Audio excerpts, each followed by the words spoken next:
When my son's wife threw my family photos in the trash and screamed that I wasn't family, she thought she'd finally won. What she didn't know was that her cruelty would backfire in ways she never imagined. By the time I was done, the entire neighborhood knew exactly who she really was, and my son finally saw the truth he'd been blind to for years.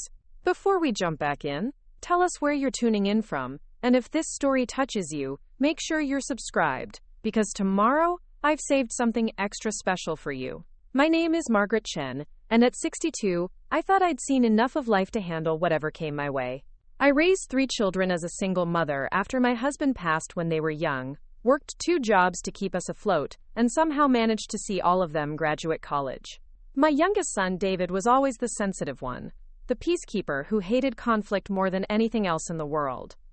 Maybe that's why I didn't see the warning signs until it was almost too late. The first time I met Clarissa, David's girlfriend of 8 months, was at a small Italian restaurant downtown. David had been nervous all week, adjusting his tie 3 times before we left the house, and checking his phone constantly. He'd moved back home temporarily after finishing graduate school, saving money before starting his new job at an engineering firm. Those months living together again had been some of the happiest I'd had in years. We'd fall into our old routines, watching old movies on Sunday nights and cooking elaborate breakfasts on weekends. It reminded me of when he was younger, before life got complicated. Clarissa arrived 20 minutes late, her heels clicking against the restaurant's tile floor like a countdown timer. She was strikingly beautiful, with perfectly styled blonde hair and a designer handbag that probably cost more than my monthly mortgage payment. Everything about her seemed calculated, from her practiced smile to the way she positioned herself in the chair to catch the best light. David jumped up the moment he saw her, pulling out her chair and fussing over her coat like she was made of porcelain. The dinner started pleasantly enough. Clarissa worked in marketing for a luxury cosmetics company and spoke passionately about brand positioning and consumer psychology. She was clearly intelligent and articulate, and I could see why David was smitten. But as the evening progressed, I began to notice small things that made me uncomfortable. The way she corrected David when he mispronounced a wine name, the subtle eye roll when he mentioned his love for science fiction novels, the way she checked her phone multiple times during our conversation. When I mentioned that I was a retired librarian, Clarissa's smile became noticeably more strained. She made a comment about how noble it must have been to work in a dying industry, though I'm sure she meant it as a compliment. When David proudly told her about the small vegetable garden I maintained in my backyard, she laughed and said something about hoping he wouldn't inherit my green thumb, because she had no intention of living anywhere that wasn't properly landscaped. The moment that really stuck with me happened when David excused himself to use the restroom. Clarissa leaned forward slightly, her voice dropping to a more intimate tone. She told me how lucky I was to have such a devoted son, but added that she hoped I understood that once they got more serious, David would need to focus on building their future together. She said it with such a sweet smile that it took me a moment to realize she was essentially warning me to step back. When David returned, her demeanor shifted instantly back to charming girlfriend mode. She complimented the restaurant choice, laughed at his jokes, and even reached over to touch his hand affectionately. It was like watching someone flip a switch. I spent the rest of the dinner observing this dynamic, seeing how David practically glowed under her attention, and how quickly he deflated when she seemed distracted or dismissive. On the drive home, David was practically bouncing with excitement. He asked me what I thought of her at least 5 times, and each time I gave non-committal but positive responses. How could I tell him that something about her felt performative, that I'd sensed an underlying coldness beneath all that charm? He was 26 years old and capable of making his own decisions. Besides, I told myself, maybe I was just being an overprotective mother who wasn't ready to share her son. Over the next few months, I watched their relationship develop from a distance. David would mention their dates, their weekend trips, and eventually their talks about moving in together.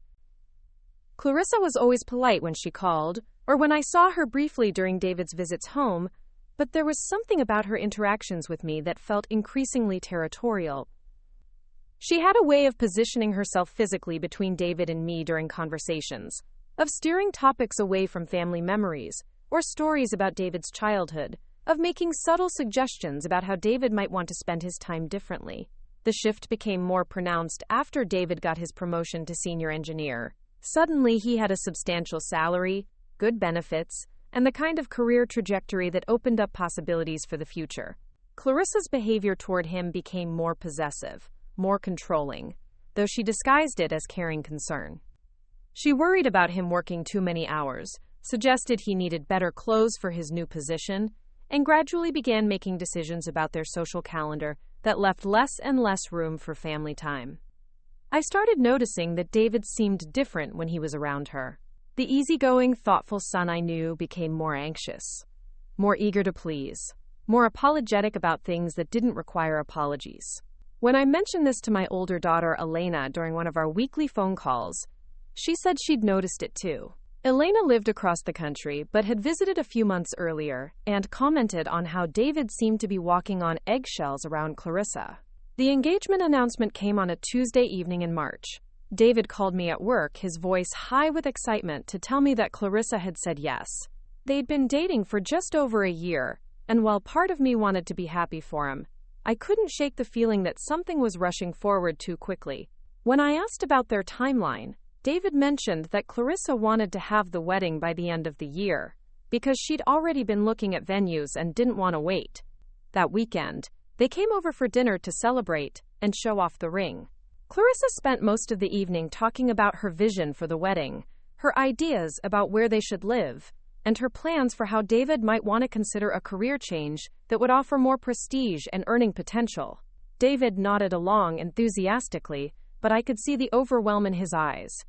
When I asked him privately if he was happy, he assured me he was, but his answer felt rehearsed. The real turning point came about a month after the engagement, when David mentioned that they were looking for a place to live together. I offered to help them with apartment hunting, suggesting we could make a day of it and maybe grab lunch afterward. Clarissa politely declined, saying they had very specific criteria and preferred to handle it themselves. A week later, David called to tell me they'd found a place and signed a lease. When I asked to see it, Clarissa suggested that maybe it would be better to wait until they were fully settled before having guests over. She wanted everything to be perfect, she explained, and they were still figuring out their decorating style. It was a reasonable request, but something about the way she said it made me feel like I was being managed rather than included. As spring turned into summer, I began to feel like I was losing my son by degrees. Preparing and narrating this story took us a lot of time. So if you are enjoying it, subscribe to our channel. It means a lot to us. Now, back to the story.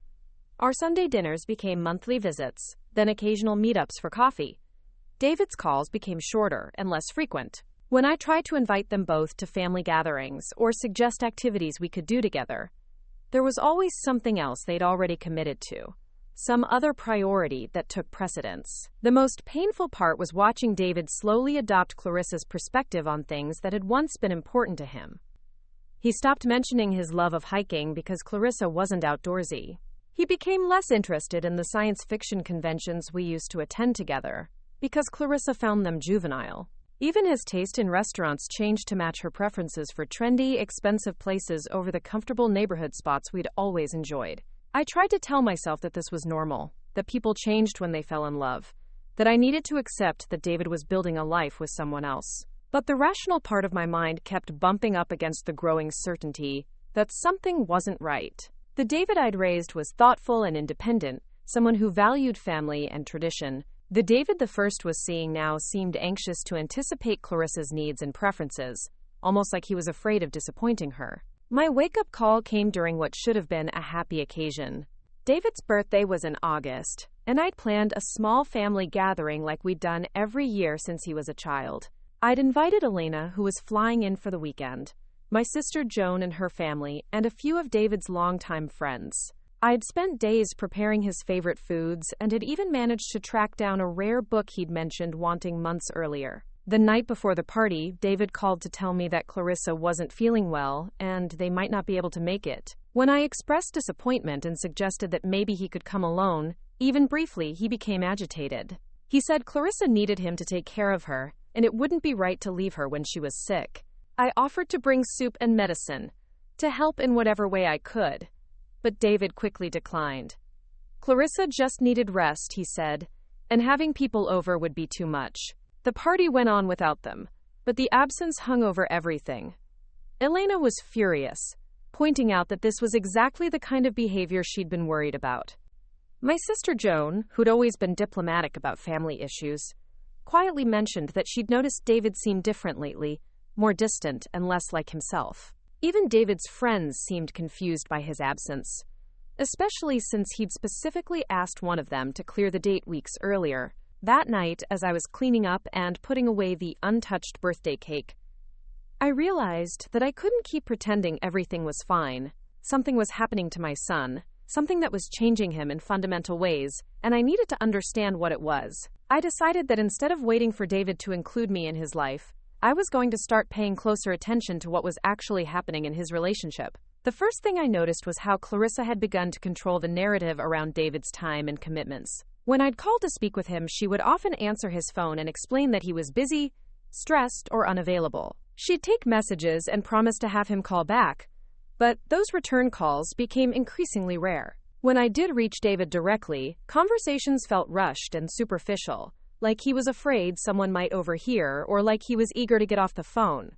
I started keeping track of these interactions in a small notebook, not because I was planning anything specific, but because I wanted to understand the patterns. What I discovered was that David's availability seemed to correlate directly with Clarissa's approval.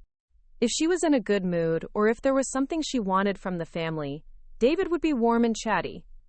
If she was displeased about something, or if there was a family event she didn't want to attend, David would become distant and unavailable. The notebook also helped me see how the goalposts kept moving. Clarissa's explanations for why they couldn't attend family events, or why David couldn't spend time with us, kept changing. First, it was because they were busy with wedding planning. Then it was because they needed to focus on their careers. Later, it became about saving money for their future. Each reason sounded plausible in isolation, but together they formed a pattern of systematic exclusion. By September, I'd made a decision that surprised even me. I was going to document what was happening, not to interfere or to prove a point, but to protect my son. If Clarissa was indeed manipulating and isolating him, then someone needed to bear witness to that process. If I was wrong and simply being an overprotective mother, then at least I'd have evidence of my own behavior to reflect on later. I started small, simply noting the dates and times of phone calls, the reasons given for canceled plans, and the changes I observed in David's behavior and interests. I began saving text messages and emails rather than deleting them.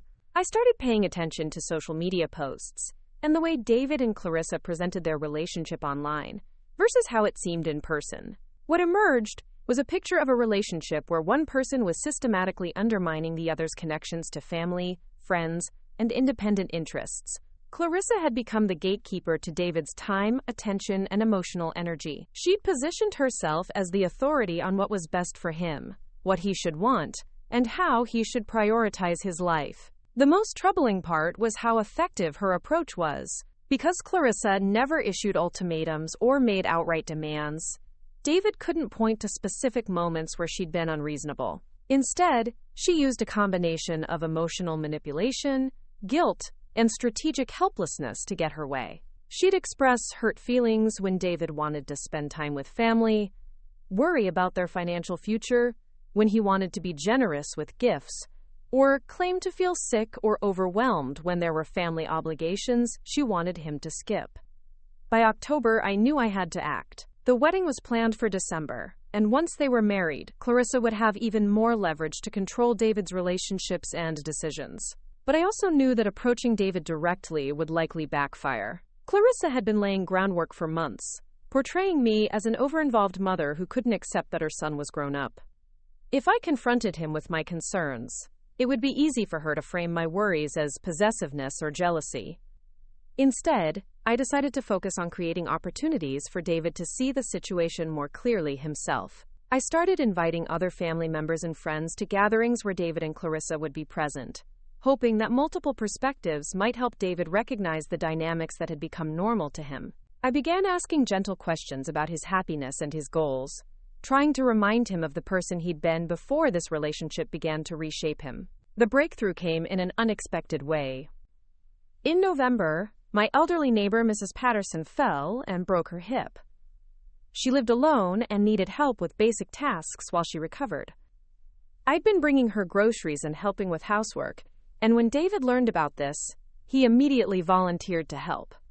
It was the first time in months that I'd seen him take initiative about something that mattered to him, rather than simply responding to Clarissa's preferences and priorities. For 3 weeks, David came by every few days to help with yard work, minor repairs, and errands for Mrs. Patterson. During these visits, we'd have brief conversations while we worked, and I began to see glimpses of the son I remembered. He was more relaxed, more like himself, more willing to express his own opinions and interests. It was during one of these conversations that he mentioned how much he missed our old Sunday dinners, and how he'd been thinking about some of the hiking trails we used to explore together. I realized that David wasn't lost, just buried under layers of accommodation and people-pleasing that had become his survival strategy in the relationship. The person I'd raised was still there, but he'd learned to suppress parts of himself to maintain peace with Clarissa. What he needed wasn't confrontation or ultimatums, but opportunities to remember who he was when he wasn't trying to manage someone else's emotions and expectations. That's when I began to formulate a plan that would give David the chance to see his relationship clearly, while also protecting him from the potential consequences of Clarissa's anger if she felt threatened or exposed. I wasn't going to attack Clarissa or try to break them up. Instead, I was going to create a situation where her true nature would reveal itself so clearly that even David couldn't ignore it anymore. The plan was simple in concept, but would require careful execution. I was going to host a family gathering that would bring together all the people who loved David, create an environment where he felt safe and supported, and then wait for Clarissa to show her true colors. Based on my months of observation, I knew that she couldn't maintain her charming facade indefinitely, especially in situations where she felt her control over David was being challenged. The occasion would be Thanksgiving. I'd host dinner for the extended family, including Elena flying in from California, my sister Joan and her family, David's college roommate who was in town for the holiday, and Mrs. Patterson, who had no family nearby and was still recovering from her injury. It would be exactly the kind of warm, inclusive gathering that had been typical of our family before Clarissa entered the picture. I sent the invitations in early November, framing it as a return to tradition and a celebration of gratitude for family and friendships. David's response was enthusiastic, the most excited I'd heard him in months. When I spoke with him about the guest list and asked if there was anything special he'd like me to prepare, he mentioned several dishes that had been family favorites, foods I hadn't made in years because Clarissa had dietary restrictions or preferences that made them unsuitable. Clarissa's response to the invitation was more measured. She called me directly, which was unusual, to discuss the details. She wanted to know exactly who would be attending, what the schedule would be, and whether there would be opportunities for her and David to leave early if needed. She also mentioned that she'd been having some digestive issues lately and might need to stick to very simple foods. I assured her that I'd be happy to accommodate any dietary needs and that the gathering was meant to be relaxed and flexible. Over the next few weeks, I prepared for Thanksgiving with more care and attention than I'd given to any meal in years. I deep cleaned the house, planned a menu that would appeal to everyone while also including David's favorites, and made sure there would be comfortable spaces for conversation and connection. I also prepared myself emotionally for what might happen, knowing that creating this kind of environment might force conflicts that had been simmering under the surface for months.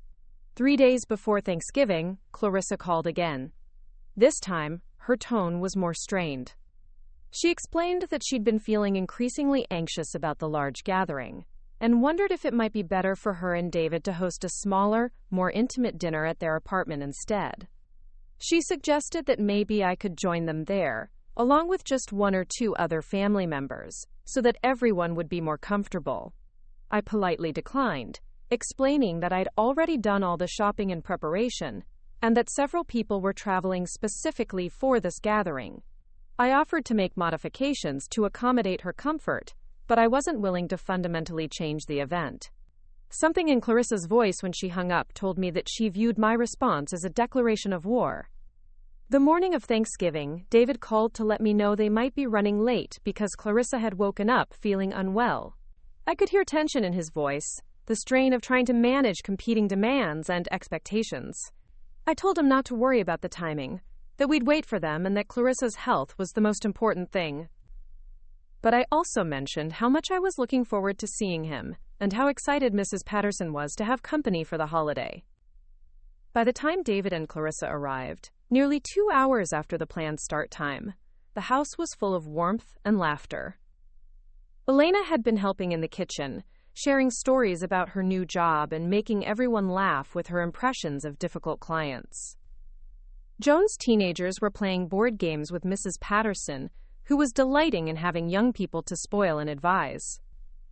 David's college friend had brought photos from a recent hiking trip, which had sparked conversations about outdoor adventures and travel plans. David walked into this scene, and I watched his face light up in a way I hadn't seen in months.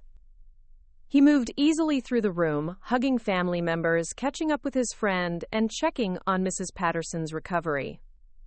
For about 10 minutes, he was completely himself, relaxed and happy, and connected to the people who loved him. Clarissa, however, seemed to take in the scene with a different perspective. I watched her hover near the doorway, observing the interactions with what looked like calculation rather than pleasure. When David's friend showed him photos from the hiking trip and David responded with genuine enthusiasm, talking about trails he remembered and mountains he wanted to climb, Clarissa moved closer and placed a possessive hand on his arm.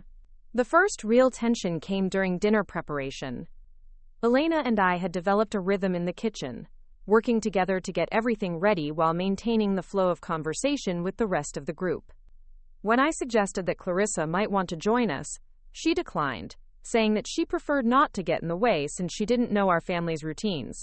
It was a reasonable response, but something about the way she said it felt pointed, like she was highlighting her outsider status rather than trying to become part of the group.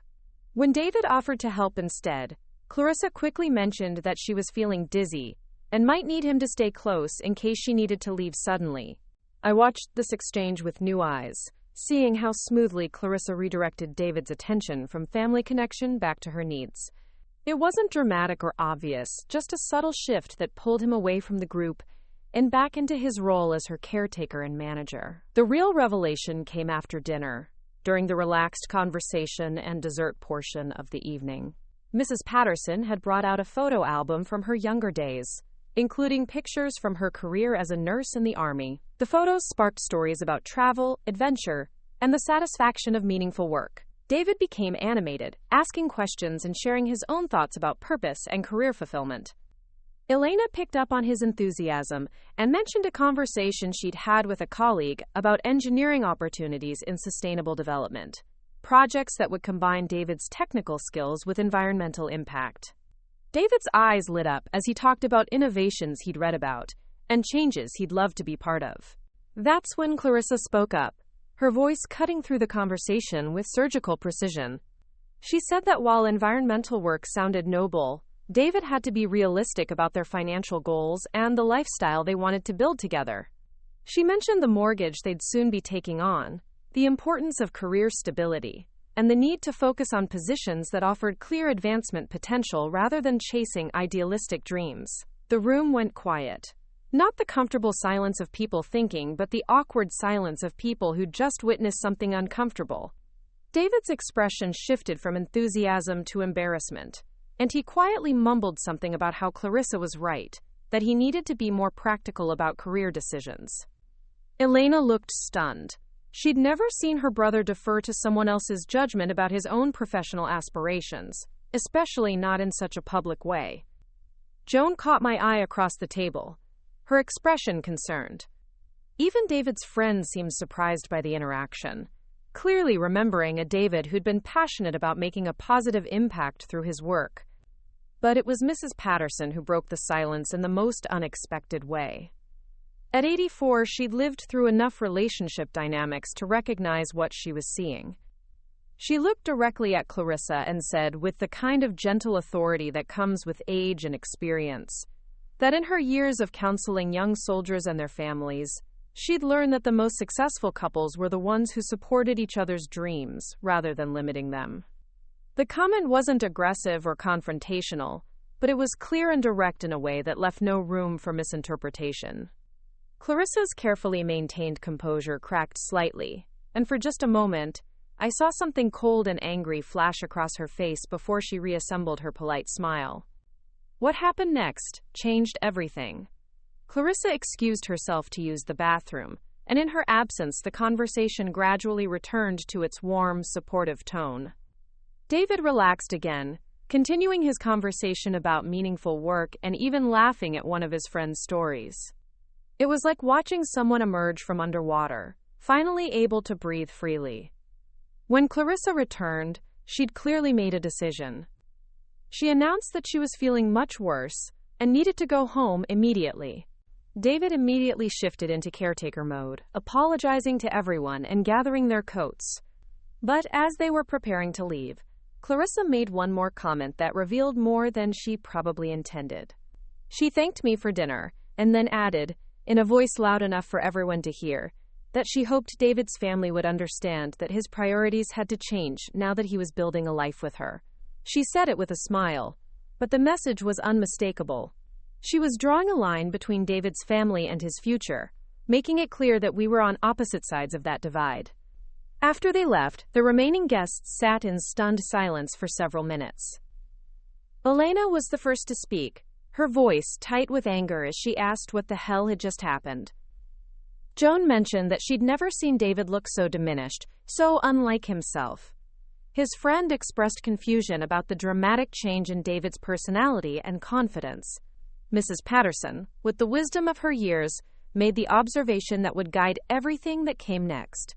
She said that David was in trouble, that he was being systematically isolated and controlled, and that someone needed to help him see what was happening before it was too late.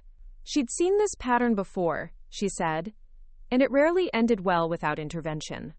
That night, after everyone had gone home, I sat at my kitchen table with my notebook and wrote down everything I'd observed during the evening.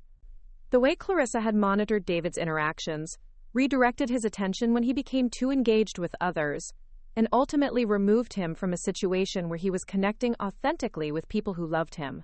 The way David had transformed from confident and enthusiastic to anxious and apologetic in the space of a single comment from his fiancée. But I also wrote down something else. For those brief moments when Clarissa had been out of the room, I'd seen my real son again. The David who had dreams and passions, who cared about making a positive impact, who valued family and friendship. That person wasn't gone, just buried under layers of accommodation and control.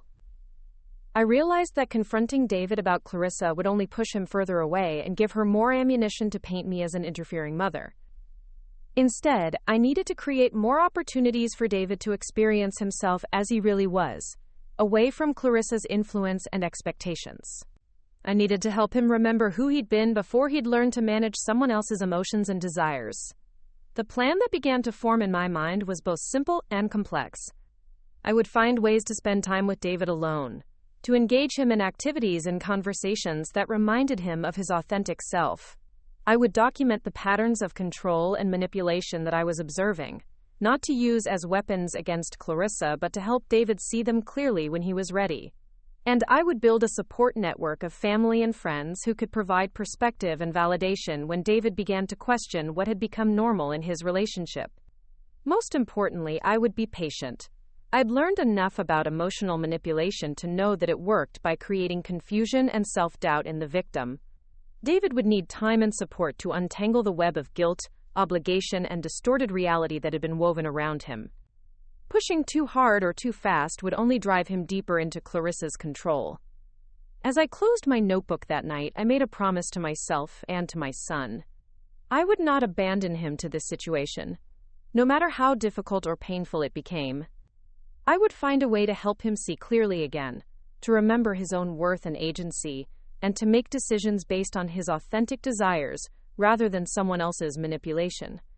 The real work was just beginning, but for the first time in months, I felt like I had a clear understanding of what we were dealing with, and a realistic plan for addressing it.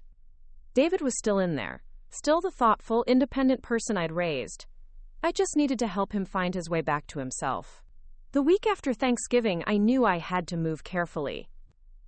Clarissa had shown her hand more clearly than she probably realized, and I could see that David was beginning to feel the tension between his family connections and his relationship. The key was to create opportunities for him to recognize these patterns himself, rather than trying to convince him through direct confrontation. My first step was to reach out to David's college friend Marcus, who had attended our Thanksgiving dinner.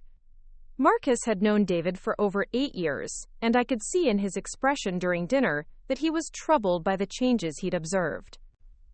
When I called him a few days later, ostensibly to thank him for coming and to share some leftover pie, he immediately brought up his concerns about David's behavior.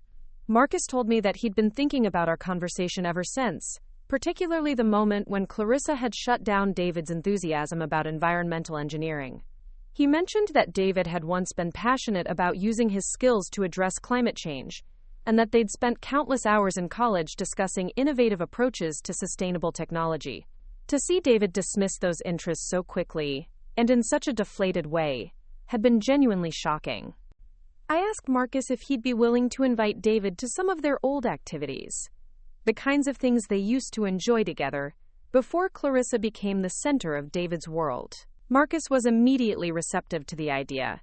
He mentioned that there was a hiking group that met every Saturday morning, and that David had always loved being outdoors. He also knew about a monthly lecture series at the local university focused on engineering innovations, something that might rekindle David's interest in the more meaningful applications of his profession. The challenge was figuring out how to extend these invitations in a way that wouldn't trigger Clarissa's interference. Based on my observations, she was most likely to object to activities that took David away from her for extended periods, or that connected him with people who knew him before their relationship. But she was also careful to maintain her image as a supportive partner, which meant she couldn't appear unreasonably controlling without revealing her true nature. Marcus suggested that he approach David at work, making the invitations seem spontaneous and casual. He could mention the hiking group as a way to stay in shape, or frame the lectures as professional development opportunities. If Clarissa objected to activities that seemed clearly beneficial to David's health or career,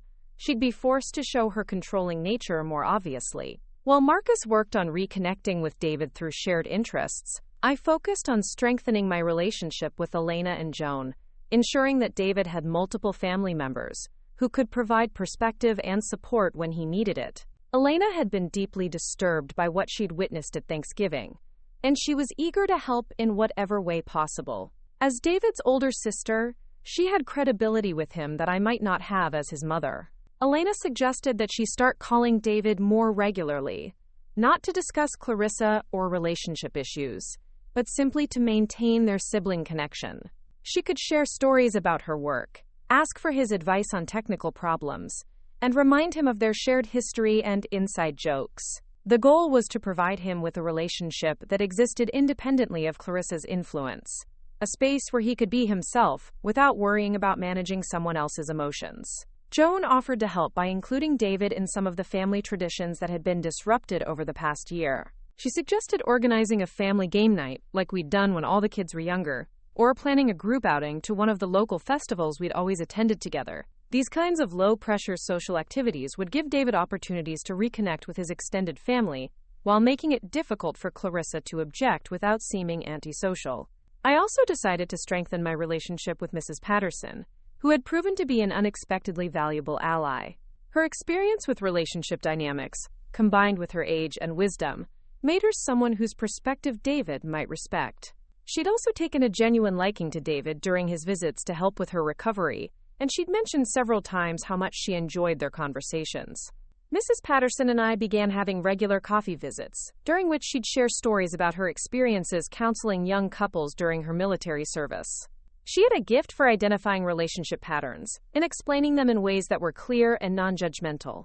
I knew that if David ever felt comfortable enough to confide in someone outside his immediate family, Mrs. Patterson would be an ideal person to provide guidance and perspective. The first test of our approach came when Marcus invited David to join the Saturday hiking group. Marcus called me that evening to report on David's response. Initially, David had been enthusiastic about the idea, mentioning how much he missed being outdoors and how he'd been feeling stressed and sedentary lately. But when Marcus suggested they start that weekend, David had hesitated, saying he'd need to check with Clarissa about their plans. Marcus had played it perfectly, suggesting that David bring Clarissa along if she was interested in hiking. This put David in the position of having to explain that Clarissa didn't enjoy outdoor activities, which led to a conversation about how couples navigate different interests and hobbies. Marcus had been careful not to criticize Clarissa directly, but he'd asked thoughtful questions about how David balanced his own interests with his relationship obligations. By the end of their conversation, David had agreed to try the hiking group, though he'd mentioned that he might not be able to come regularly depending on other commitments. Marcus understood that this was likely code for Clarissa's approval or disapproval, but he'd secured an opening that could be expanded over time. The first hike took place on a crisp December morning, and Marcus reported that it had gone better than expected. David had seemed genuinely happy to be outdoors, and he'd connected easily with the other members of the group. Several of them were also engineers or worked in technical fields, so the conversations had been stimulating and relevant to David's interests. Most importantly, David had mentioned wanting to come back the following week. However, when Marcus followed up a few days later to confirm plans for the next hike, David's response was more hesitant. He said that Clarissa had been feeling neglected lately because of his work demands, and that he wanted to make sure he was spending enough quality time with her on weekends. Marcus had again handled this skillfully, suggesting that maybe they could do shorter hikes or adjust the timing to accommodate David's relationship needs. This pattern repeated itself over the next few weeks. David would participate in activities and seem genuinely happy and engaged, but then he'd become unavailable or hesitant about future commitments. It was clear that something was happening at home to undermine his confidence and independence, but the exact nature of that pressure remained unclear. Elena's approach yielded similar results. She'd started calling David weekly, and their conversations were warm and natural when they happened. David seemed grateful for the connection and would often mention how much he missed talking with family regularly. But Elena noticed that their calls were frequently interrupted or cut short, and that David sometimes seemed distracted or anxious during their conversations. When Elena mentioned these observations to me, we realized that we needed to understand more about what was happening in David's daily life with Clarissa. The glimpses we were getting during family events or brief interactions weren't enough to show us the full scope of the control and manipulation that might be occurring behind closed doors. That's when I decided to start paying closer attention to David's social media activity and to the ways that he and Clarissa presented their relationship publicly. What I discovered was revealing and troubling. Clarissa's social media presence portrayed their relationship as picture-perfect, with carefully curated photos of romantic dinners, weekend getaways, and domestic bliss. But David's own posts had become increasingly infrequent and generic, lacking the personality and humor that had always characterized his online presence. More significantly, I noticed that David's interactions with other people on social media had nearly disappeared. He no longer commented on friends' posts, shared articles about topics that interested him, or participated in the kind of casual online socializing that had been normal for him. It was as if his digital personality had been scrubbed clean of anything that might suggest independent thoughts or relationships. When I compared this to Clarissa's activity, the contrast was stark. She frequently posted about their relationship, tagged David in romantic messages, and shared opinions about everything from politics to lifestyle choices. Her posts often spoke for both of them, using phrases like, "we think," and "we've decided," in ways that suggested complete unity of opinion and preference. I began screenshotting these posts, not because I planned to use them as evidence against Clarissa, but because I wanted to document the progression of David's social isolation. The timestamps showed a clear pattern of David's online independence decreasing as Clarissa's control of their public narrative increased. The breakthrough came in mid-December, when David called me unexpectedly on a Wednesday evening. His voice sounded strained and tired, and he asked if he could come over to talk. I immediately agreed, and within an hour he was sitting at my kitchen table, looking more stressed and conflicted than I'd seen him in months. David began by apologizing for being distant lately, saying that he'd been feeling overwhelmed by work and wedding planning, and hadn't been managing his time well. But as he continued talking, it became clear that something specific had prompted this visit. He mentioned that he'd been having doubts about some of the decisions he'd been making, particularly around his career and his relationships with family and friends. I listened without judgment, asking gentle questions and giving him space to express his feelings. Gradually, David began to open up about the pressure he'd been feeling to prioritize his relationship with Clarissa above everything else. He described feeling guilty whenever he wanted to spend time with family or friends, and uncertain about his own preferences and goals. He said that Clarissa often seemed hurt or disappointed when he expressed interest in activities or relationships outside their partnership, and that he'd started avoiding those situations to prevent conflict. What struck me most was how David framed these concerns. He didn't criticize Clarissa directly or suggest that her behavior was unreasonable. Instead, he blamed himself for being selfish or immature, for not understanding what it meant to be in a committed relationship. He seemed to have internalized the idea that his desire for independence and outside relationships was a character flaw that he needed to overcome. I realized that David was trapped in a web of guilt and self-doubt that made it nearly impossible for him to see the situation clearly. Clarissa had convinced him that his natural need for autonomy and connection with others was a betrayal of their relationship. She'd positioned herself as the victim of his selfishness, rather than acknowledging his legitimate needs for friendship, family connection, and personal interests. This conversation gave me crucial insight into how Clarissa's manipulation worked. She didn't use overt control or explicit demands.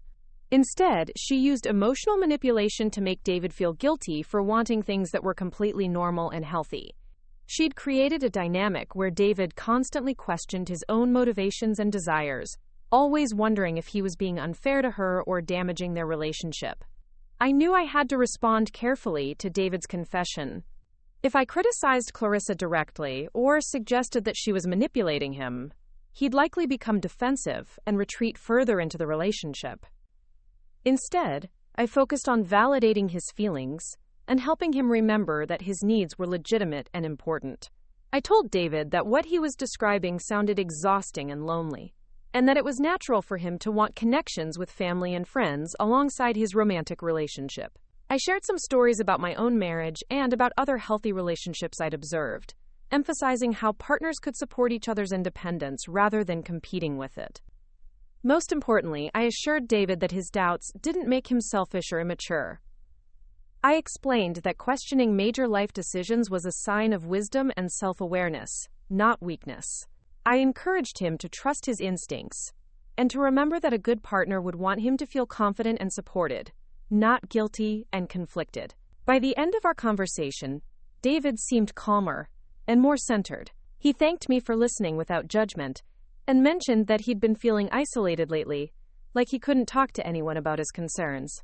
I made sure he knew that my door was always open, and that he never needed to apologize for wanting to maintain relationships with people who loved him. After David left, I felt both hopeful and deeply concerned. Hopeful because he was beginning to recognize that something wasn't right in his relationship, and because he'd reached out for support. Concerned because I could see how thoroughly Clarissa had undermined his confidence and self-trust, and because I knew she would likely intensify her efforts if she sensed that David was pulling away. Over the next few days, I noticed changes in David's behavior that confirmed my concerns. He stopped responding to text messages as quickly as usual, and when I did hear from him, his responses were brief and formal. When Elena tried to call him for their weekly conversation, he didn't answer, and when she texted to check if everything was okay, he replied that he'd been busy and would call her later. That call never came. Marcus reported similar changes. David had missed the last 2 hiking group meetings without explanation, and when Marcus tried to reach out, David had responded with a vague excuse about being overwhelmed with wedding preparations. Marcus got the impression that David wanted to participate, but felt like he couldn't, as if some external pressure was preventing him from maintaining these connections. I realized that David's conversation with me had likely created conflict at home. If he'd mentioned his doubts to Clarissa, or if she'd sensed his growing independence, she would have responded with increased control and manipulation. The sudden cutoff of communication suggested that she was working to re-isolate him from the family connections that were threatening her influence. This pattern confirmed everything I'd been observing about Clarissa's methods. When David showed signs of independent thinking or outside attachment, She didn't argue with him directly or forbid the relationships explicitly. Instead, she created emotional chaos that made it easier for David to avoid the source of conflict than to maintain his independence. She'd learned to make the cost of autonomy so high that David would choose isolation rather than deal with her reactions. Understanding this dynamic gave me clarity about what needed to happen next. David was capable of seeing the truth about his relationship, but only when he felt safe and supported enough to trust his own perceptions. As long as Clarissa could create immediate consequences for his independence, he would continue to choose compliance over authenticity. I needed to find a way to document Clarissa's behavior so clearly that David couldn't rationalize or minimize it anymore. But I also needed to ensure that he had a strong support network ready to help him when he was ready to make changes.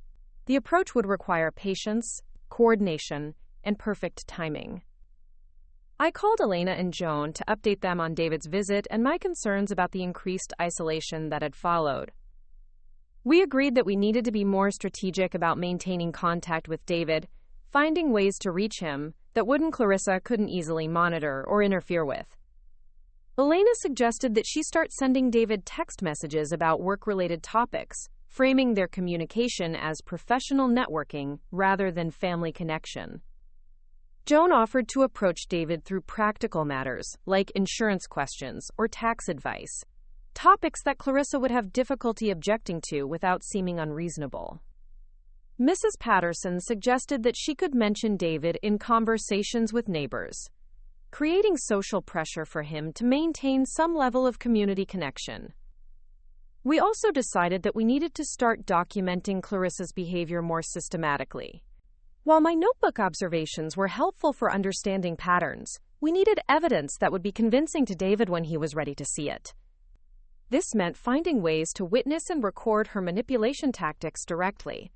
The opportunity came sooner than expected.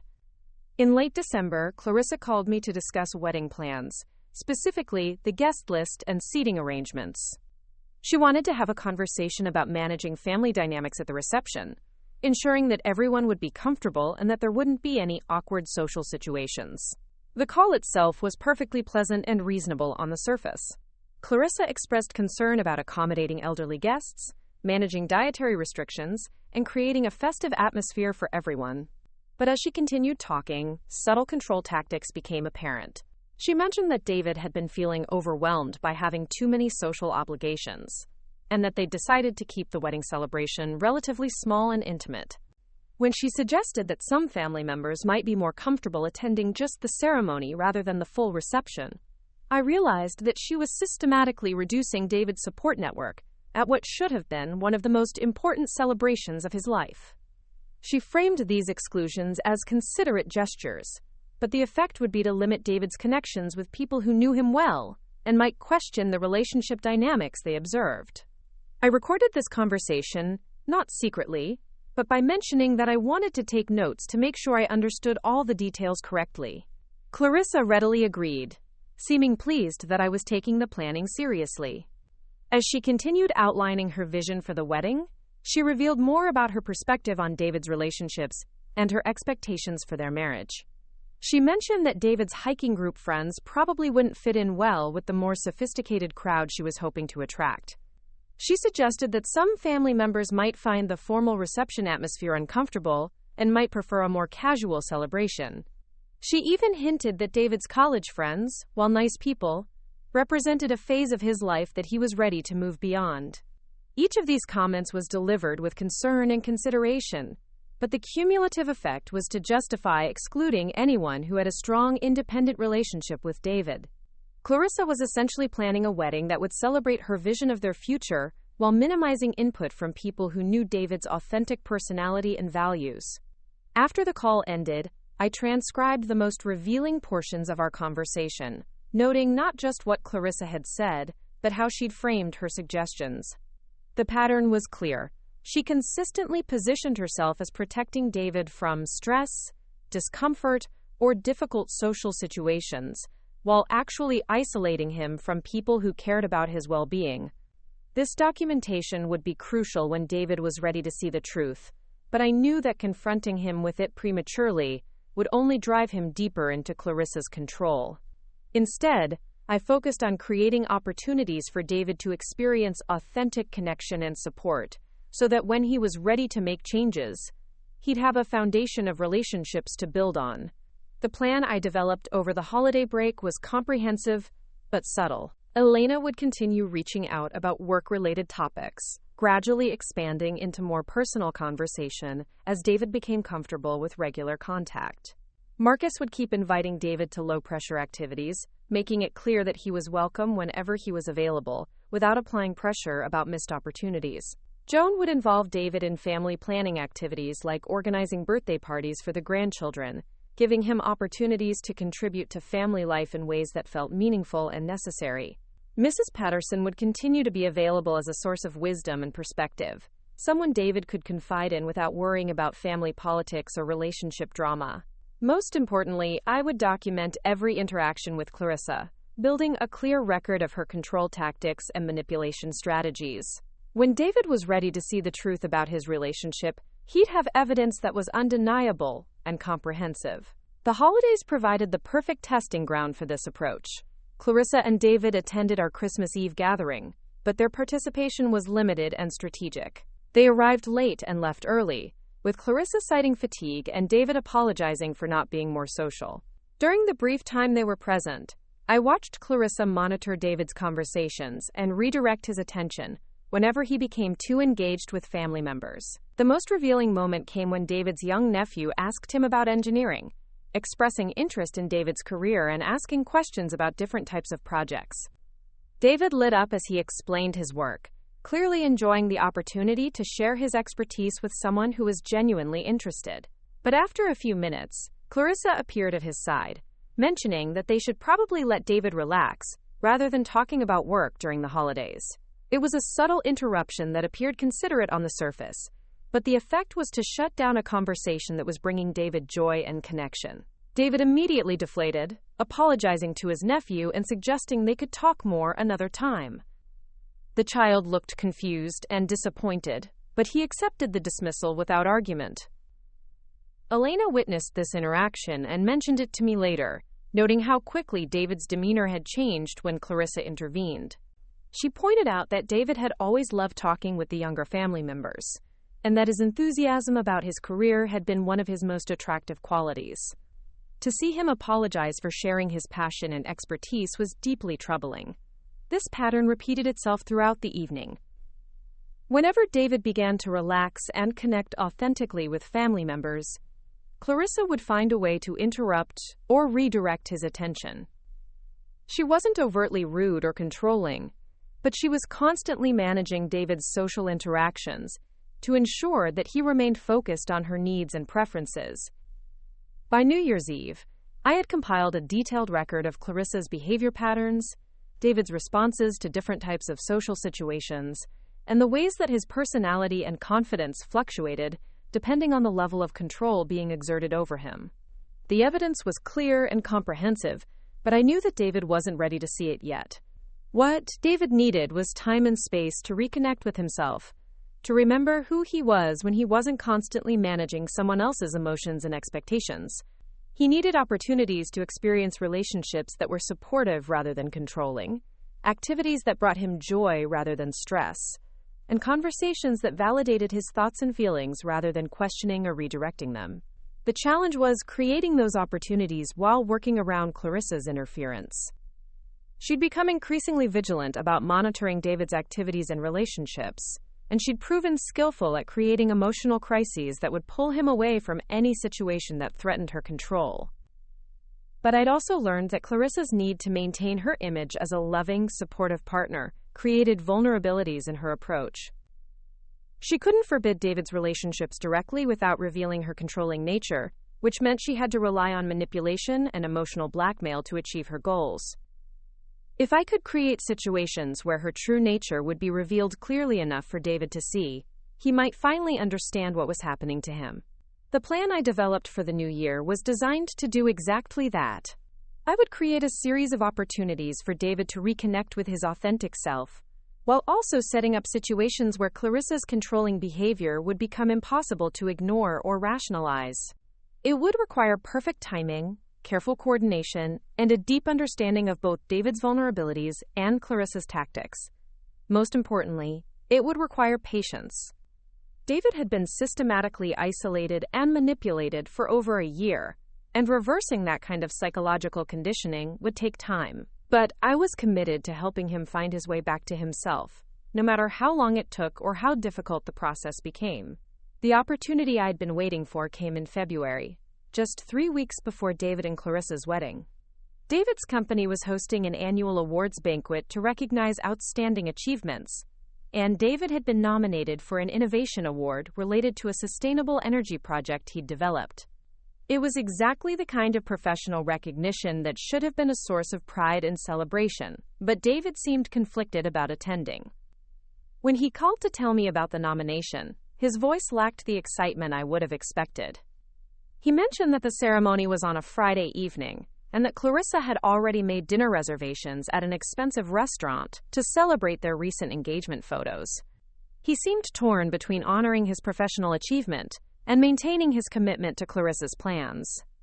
I congratulated him enthusiastically and asked if he'd like me to attend the ceremony as his guest.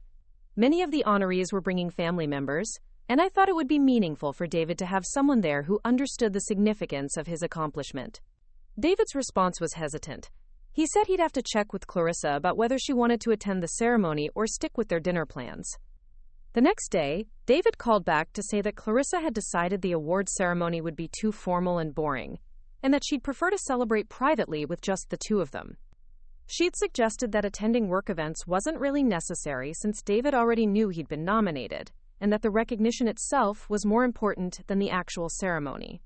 I could hear the disappointment in David's voice, though he was trying to frame Clarissa's decision as reasonable and considerate.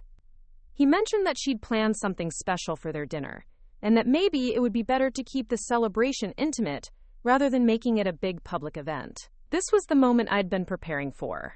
Clarissa's dismissal of David's professional achievement was so clearly selfish and controlling that even David seemed to recognize something was wrong. But instead of confronting the issue directly, I decided to create an alternative that would highlight the contrast between supportive and controlling behavior. I told David that I was proud of his nomination regardless of whether he attended the ceremony, but that I'd love to celebrate his achievement in whatever way felt right to him. I mentioned that Elena had been planning to visit that weekend anyway, and that we could organize a small family celebration if he was interested. I made it clear that this wasn't meant to compete with Clarissa's plans, just to acknowledge his hard work and success. David seemed genuinely touched by the offer, and for a moment his voice brightened as he talked about the project that had earned him the nomination. He described the technical challenges he'd overcome and the potential environmental impact of his innovation. It was the most animated I'd heard him in months, and I could sense his genuine passion for meaningful work returning. But then David caught himself and said that he probably shouldn't plan too many celebratory activities, since Clarissa had put so much effort into organizing their special dinner. He seemed to feel guilty for even considering multiple ways to acknowledge his achievement, as if wanting recognition from both his family and his fiancée was somehow excessive or selfish. I assured David that people who care about him would want to celebrate his successes in whatever way worked best for everyone. I suggested that maybe Clarissa would enjoy being part of a family celebration, and that we could coordinate our activities so they complemented rather than competed with each other. David's response revealed everything I needed to know about the dynamic he was trapped in. He said that Clarissa preferred smaller, more intimate celebrations, and that she sometimes felt overwhelmed by family gatherings. He mentioned that she'd been feeling stressed about the wedding planning and needed his support and attention more than usual. Every statement was framed as consideration for Clarissa's needs, with no mention of what David himself might want or need. I realized that David had been conditioned to view his own desires as secondary to Clarissa's comfort and preferences. He'd learned to anticipate her reactions and adjust his behavior accordingly, rather than expecting her to support his interests and relationships. The awards ceremony situation was just the latest example of how she'd trained him to prioritize her emotional needs over his own legitimate desires for recognition and family connection. That evening, I called Elena to update her on the situation and to finalize our plan. Elena was outraged by Clarissa's dismissal of David's achievement, particularly since she understood the technical significance of his work. As an engineer herself, Elena knew how competitive these industry awards were, and how important professional recognition could be for career advancement. Elena agreed to visit for the weekend, ostensibly to spend time with family, but actually to observe David and Clarissa's interactions more closely. We decided that she would arrive on Friday afternoon, giving her the opportunity to see David before and after his evening with Clarissa. If Clarissa's influence was as controlling as we suspected, the contrast in David's behavior would be evident. I also reached out to Marcus and Mrs. Patterson, letting them know about David's nomination and the complicated family dynamics surrounding the celebration. Marcus offered to attend the awards ceremony himself, since several engineers from his company would be there anyway. He could represent David's friendship network and document his achievement, even if David chose not to attend. Mrs. Patterson suggested something that proved to be brilliantly insightful. She recommended that I prepare a small photo album or scrapbook commemorating David's professional achievements, including the nomination and any related articles or documentation. She pointed out that creating a tangible record of David's accomplishments would help him remember his capabilities and goals, especially if he was being made to feel that his work wasn't important or worth celebrating. The week leading up to the awards ceremony was revealing in ways I hadn't expected.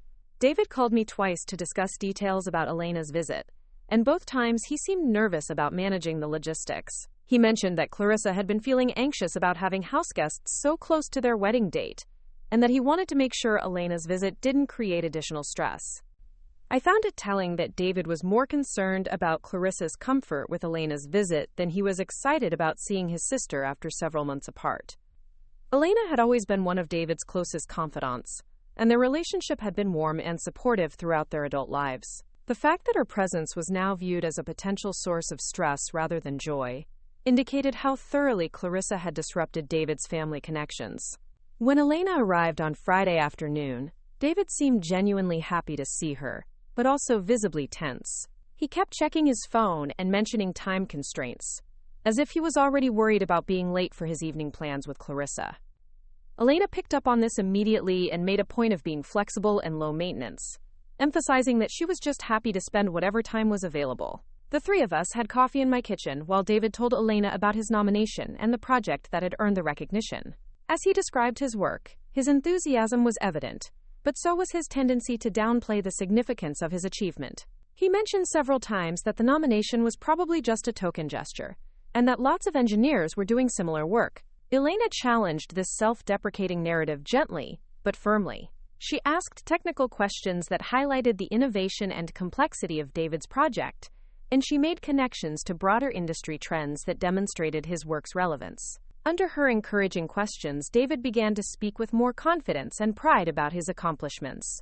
The transformation was remarkable to witness. Within 30 minutes of focused, supportive conversation, David had shifted from minimizing his achievement to articulating its significance with clarity and passion. Elena's validation seemed to remind him of his own expertise and worth, counteracting whatever messages he'd been receiving about the unimportance of his professional success. But then Clarissa called. David answered immediately, and I watched his demeanor change as he listened to whatever she was saying. His responses were apologetic and concerned, and he kept glancing at Elena and me as if he was embarrassed by the conversation.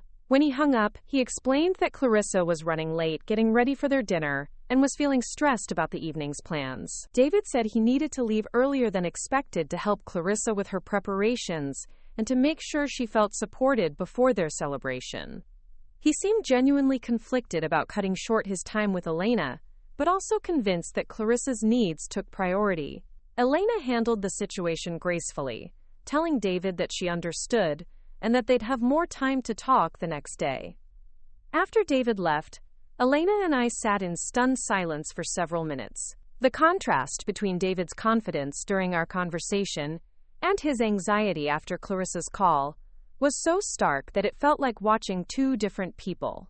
Elena mentioned that she'd never seen her brother so quick to abandon his own plans and preferences in response to someone else's demands. We spent the evening discussing what we'd observed and planning our approach for the rest of Elena's visit.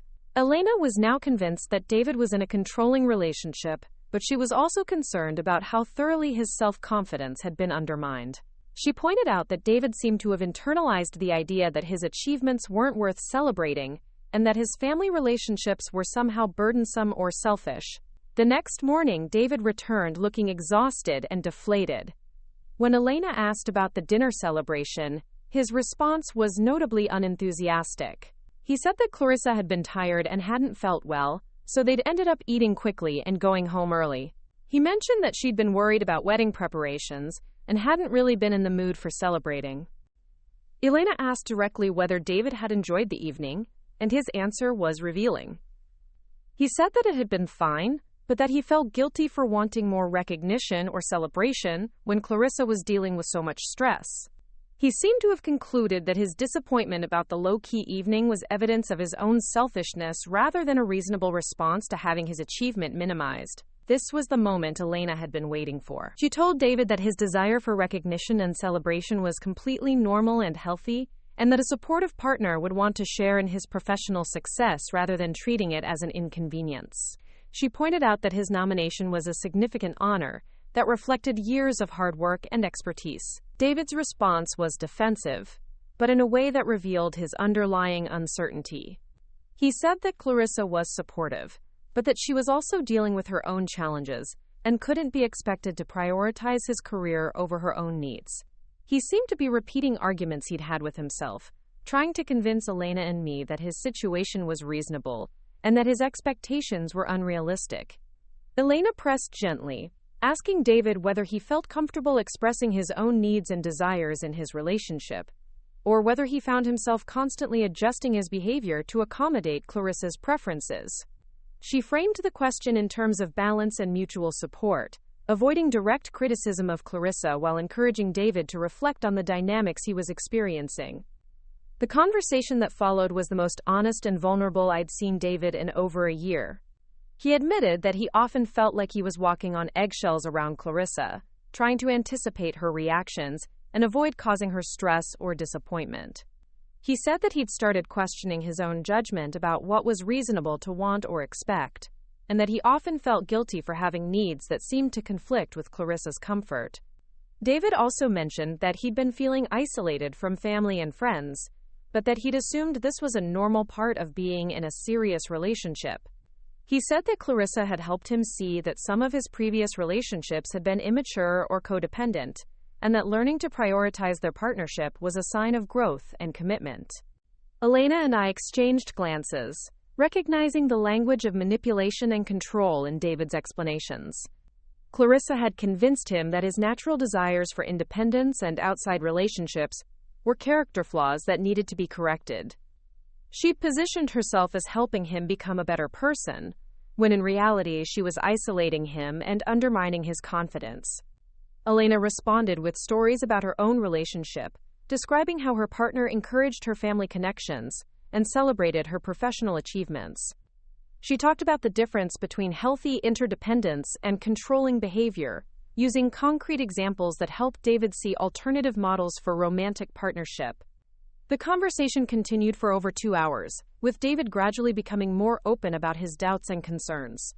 He admitted that he sometimes missed the person he'd been before his relationship with Clarissa, and that he worried about losing touch with parts of himself that had once been important to him. He said that he'd been telling himself these changes were signs of maturity, but that he wasn't always convinced. By the end of our talk, David seemed both relieved and overwhelmed. He thanked Elena and me for listening without judgment, and he mentioned that he'd been feeling like he couldn't discuss his relationship concerns with anyone. He said that talking about these issues had helped him realize that some of his doubts were legitimate, rather than evidence of his own shortcomings. But David also seemed scared about what these realizations might mean for his upcoming wedding and his future with Clarissa. He mentioned that it felt too late to make major changes, and that he didn't want to hurt Clarissa or disappoint the people who were expecting them to get married. He seemed trapped between his growing awareness that something was wrong and his fear of the consequences of acting on that awareness. That evening, after Elena had gone to bed, I sat at my kitchen table with my notebook and wrote down everything I'd observed during the weekend. The evidence was now overwhelming and undeniable. David was in a controlling relationship that was systematically undermining his confidence, isolating him from supportive relationships, and convincing him that his own needs and desires were selfish or unreasonable. But I also knew that having evidence wasn't enough. David needed to see the situation clearly for himself, and he needed to feel strong enough to make changes, even if they were difficult or painful. The conversation with Elena had been a crucial step, but David was still weeks away from his wedding and deeply enmeshed in Clarissa's web of manipulation and control. I realized that the time for gentle encouragement and subtle intervention had passed. David was beginning to see the truth about his relationship, but he needed concrete support to act on that awareness. The wedding was less than 3 weeks away, and if David was going to make a different choice, he needed to do it soon. I spent the next week implementing the most direct phase of my plan. I contacted everyone in David's support network, including Marcus, Joan, Mrs. Patterson, and several of David's old friends who had been excluded from the wedding invitation list. I explained the situation honestly and asked for their help in showing David that he had options and support if he chose to make changes. Marcus agreed to reach out to David directly, sharing his own observations about the changes in David's personality and behavior over the past year. Joan offered to have a conversation with David about healthy relationship patterns, drawing on her experience as a family therapist. Mrs. Patterson suggested that David might benefit from talking to someone outside the family who could provide objective perspective on his situation.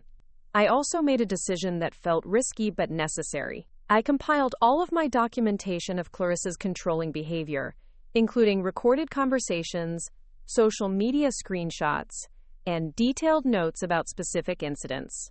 I organized this material into a clear timeline that showed the progression of isolation and manipulation over the course of their relationship. My plan was not to confront David with this evidence directly, but to have it available if he reached a point where he was ready to see the full scope of what had been happening to him. I knew that premature exposure to this information might push him further into Clarissa's control, but I also knew that he might need concrete validation of his perceptions when he was ready to make difficult decisions. The breakthrough came on a Tuesday evening, exactly 2 weeks before the scheduled wedding. David called me in distress, saying that he needed to talk to someone immediately. His voice was shaky, and he sounded like he'd been crying. He asked if he could come over right away, and I told him I'd be waiting. When David arrived, he looked haggard and exhausted. He sat at my kitchen table and put his head in his hands, and for several minutes he couldn't speak. When he finally looked up, his eyes were red and his expression was anguished. He said that something had happened that afternoon that had made him see his relationship with Clarissa in a completely different light. David explained that he'd received a call from his former professor, Dr. Martinez, who had recommended him for the Innovation Award. Dr. Martinez had called to congratulate David personally and to discuss potential opportunities for presenting his research at an upcoming conference. It was exactly the kind of professional recognition that David had always dreamed of, and he'd been excited to share the news with Clarissa. But when David had told Clarissa about the call and the conference opportunity, her reaction had been immediate and harsh. She'd accused him of prioritizing his career over their relationship, especially so close to their wedding date. She'd said that his eagerness to pursue professional opportunities showed that he wasn't really committed to building a life with her. David said that Clarissa had become increasingly angry as they talked, eventually screaming that he was selfish and immature for wanting recognition and attention from people outside their relationship. She'd accused him of caring more about impressing strangers than about supporting her through the stress of wedding planning. She'd even suggested that his professional ambitions were evidence that he wasn't ready for marriage. The fight had escalated until Clarissa had given David an ultimatum. She'd said that if he was really committed to their relationship, he would decline the conference opportunity and focus on their wedding and their future together. She'd said that she needed to know that she was his top priority, and that accepting professional opportunities that took time and attention away from her was a betrayal of their partnership. David had tried to explain that the conference was important for his career, and that he could manage both professional obligations and wedding preparations. But Clarissa had become more upset, saying that his willingness to argue with her about this showed that he didn't really love her or understand what marriage meant. She'd accused him of being just like all the other men who put their careers before their families. The conversation had ended with Clarissa storming out of their apartment, saying that she needed time to think about whether David was really the kind of person she wanted to marry. She'd said that she would be staying with a friend until David decided what was more important to him, his selfish career ambitions, or their relationship. As David recounted this story, I could see that he was finally beginning to understand the true nature of his relationship with Clarissa. The ultimatum had been so extreme and unreasonable that even his tendency to accommodate her demands couldn't rationalize it away. He was seeing clearly, perhaps for the first time, how controlling and manipulative her behavior had become. David said that sitting alone in their apartment after Clarissa left, he'd started to remember who he'd been before their relationship began. He'd thought about his goals and dreams, his relationships with family and friends, and the kind of person he'd wanted to become. He'd realized that somewhere along the way, he'd stopped being himself and had become someone whose primary purpose was managing Clarissa's emotions and expectations. I listened to David's story with a mixture of heartbreak and relief. Heartbreak because I could see how much pain he was in, how thoroughly his confidence and self-worth had been undermined. Relief because he was finally seeing the truth about his situation and was ready to consider making changes, even if they were difficult. When David finished talking, I asked him what he wanted to do next. I made it clear that I would support whatever decision he made, but that I was concerned about his happiness and well-being. I told him that the person he'd described being in conflict with wasn't the David I'd raised, and that I missed seeing him confident and passionate about his life and work. David said that he wasn't sure he could go through with the wedding, but that he was terrified of the consequences of calling it off. He worried about disappointing people who had made plans to attend, about the financial costs that had already been incurred, and about hurting Clarissa even though she'd hurt him. He seemed overwhelmed by the logistics of making such a major change so close to the scheduled date. I told David that all of those concerns were understandable, but that none of them were more important than his fundamental happiness and well-being. I explained that people who truly cared about him would want him to make decisions based on what was right for his life, not on what was convenient or expected. I assured him that practical problems could be solved, but that marrying someone who was controlling and manipulative would create much more serious and long-lasting difficulties. That night, David stayed in his old room, and we talked until almost dawn about his relationship, his goals, and his fears about making major changes. By morning, he had decided that he couldn't marry Clarissa, but he was still struggling with how to communicate that decision and manage the aftermath. Over the next few days, I helped David develop a plan for ending his engagement and canceling the wedding. We contacted vendors, notified guests, and arranged for the return of gifts and deposits. Elena flew back immediately to provide support, and Marcus and Joan helped with practical details and emotional encouragement. The most difficult part was David's conversation with Clarissa when she returned from her friend's house. She was initially shocked and then furious when David told her that he couldn't go through with the marriage.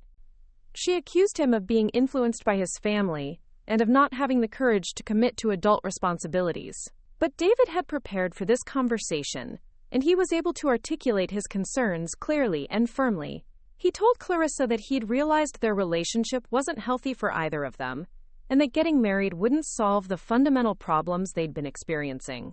He said that he needed to be with someone who supported his goals and relationships rather than competing with them. Clarissa tried every manipulation tactic she'd used successfully in the past. She cried, she raged, she threatened, and she pleaded. She accused David of being selfish and immature, and she suggested that he was making a terrible mistake that he would regret for the rest of his life. But David had finally seen through these strategies, and he remained calm and resolute in his decision. The aftermath was chaotic and emotionally exhausting, but David handled it with increasing confidence and clarity. He apologized to friends and family members for the disruption and inconvenience, but he also explained honestly that he'd realized the relationship wasn't right for him. The response was overwhelmingly supportive, with many people expressing relief that he'd made this decision before the marriage rather than after. 6 months later, David had returned to himself in ways that were remarkable to witness. He'd accepted the conference opportunity and had presented his research to international recognition. He'd reconnected with old friends, renewed his relationships with family members, and rediscovered interests and activities that had been suppressed during his relationship with Clarissa. Most importantly, David had learned to trust his own judgment and to recognize the signs of controlling behavior in future relationships. He'd developed the confidence to maintain his independence and to expect mutual support and respect from romantic partners. The experience had been painful, but it had also taught him valuable lessons about healthy relationships and personal boundaries. Clarissa had eventually accepted that the relationship was over, though she'd made several attempts to contact David and convince him to reconsider. She'd moved to another city for a new job, and David had heard through mutual acquaintances that she was dating someone new. He wished her well, but felt no desire to re-establish contact or to revisit their relationship. Looking back on the entire experience, I felt proud of the way I'd handled such a difficult situation. I'd been patient when I wanted to be direct, strategic when I wanted to be confrontational, and supportive when I wanted to be protective. I'd helped my son find his way back to himself without trying to control or manipulate him in the process.